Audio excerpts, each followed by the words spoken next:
In chapter 4 of Dune, we learn do not turn your back to the door. Apparently, if you're royalty in a fantasy or sci-fi novel, you are always in major danger, which kind of makes sense. That's what keeps the stories interesting. So in this chapter, Paul's sitting in some room in a castle in his homeworld of Caladan, and this new character, Thufir Hawat, enters. He's basically this sort of beat up old assassin. Sounds like he's been around for a number of generations of dukes. He's thinking to himself how annoyed he is that Paul's back is to the door. But of course, Paul, being the clever person he is, says, hey, I know that you're mad at me for having my back to the door. And Hawat's like, hey, this is pretty cool. This kid's pretty perceptive. So again, this theme of Paul being really perceptive just keeps getting hammered home. So we know he's clever. And that's probably good because he's going to go to this pretty nasty, hostile new world, Arrakis. These two kind of talk about how sad they are about having to leave Caladan. It's this really nice, watery world with lots of oceans. It sounds beautiful. And that's juxtaposed against this really harsh desert world where there's no water and everybody's going to be thirsty and so forth. So it's kind of a cool comparison there. And they're both, and maybe Hawat's really sad about having to leave the home world. And I believe Paul asks, like, why is this even necessary? And it's basically because the emperor is forcing it. He's forcing the Atreides family to go take the world from the Harkonnens.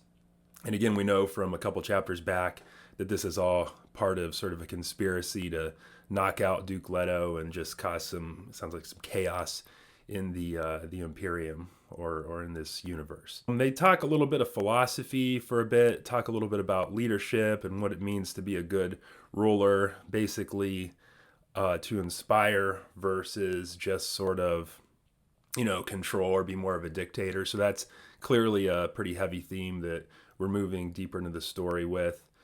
So eventually Hawat departs, and then another character comes in, and this fellow's name is Gurney Hellock, and he's kind of goofy. He's kind of silly, at least to start. So he's basically sounds like an old weapons master. And Paul asks him, "Hey, why are you coming in here?" This guy Gurney is bringing in a bunch of weapons to show Paul, I guess. He's like, "Why are you coming in here instead of Duncan Idaho?" Apparently, Duncan Idaho is the main weapons master trainer or whatever for Paul. And Gurney's like, hey, Duncan already went off to Arrakis, so you're stuck with me now. And Paul's like, cool, whatever.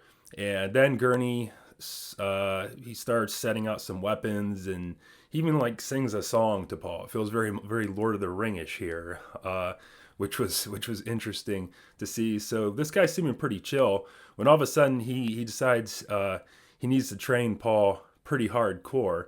And he kind of comes at Paul with an attack, and to the point where Paul's like, wait, did this guy just turn against me? Is he coming here to assassinate me? But then he realizes this is just a really intense training. So Paul's kind of on his heels a little bit, but then he eventually strikes this cool pose or whatever and impresses Gurney. And then Gurney has him training with a dummy or robot or something, it seems, for a bit, basically to get this kid ready to go to Arrakis and hopefully not get killed. At the same time, they're kind of talking about how they know Paul's dad, Duke Leto, is basically doomed because of the prophecy of the Reverend Mother. So they're all going into this move to Arrakis pretty glum. It's not looking like a good situation. Kind of ends there, and then I will note one thing I'm still struggling with a little bit is there's constant point of view switches. Like you're in Paul's head, and then the next paragraph, you're not necessarily warned you're in Gurney's head or in Hawat's head. So I'm getting used to it, but it's definitely just, it's a little bit different. I might prefer to just stick with one of these characters' heads. Well, the setup continues. We got a few new characters to think about, and I'll keep you updated when I get into chapter 5. Take care. Bye.